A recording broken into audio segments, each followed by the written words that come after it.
თქვენი აზრით რაში დასჭირდა ეს ქართული ოცნების მთავრობა სიგვე მე-18 კლასის გაუქმება ან რა? პოლიტიკას ძალიან არ ვეხები და არ ვიცი, მაგრამ მაინც გეტყვით, რომ ალბათ ჩვენ სხვა კუთხისკენ მიგვაქანებს ან რაღაცას სხვა კუთხედ ურჩევნიათ იმათა, იმიტომ რომ ეხლა ევროპასთან ვისაც დამინახავს და ვიცი და გამიგონია ევროპასთან გვინდა ყოფნა და რა ვიცი, ახლა ვისაც არ უნდა ეს ძალიან ცუდია, იმიტომ რომ ჩვენ იქიდან ავიდგით ფეხი, იქიდან დავიწყეთ ყველაფერი და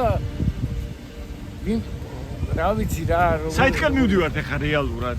ეხლა ჩვენ უფრო რუსეთისკენ მიგვაქანებენ, მაგრამ რამდენს გაგვაქანებენ არ ვიცით, მაგრამ ჩვენ არ მივდივართ. ჩვენ არ მივდივართ, ისინი მიდიან თორე ჩვენ არ მივდივართ. მე ჩემთანავად არ მივდივარ.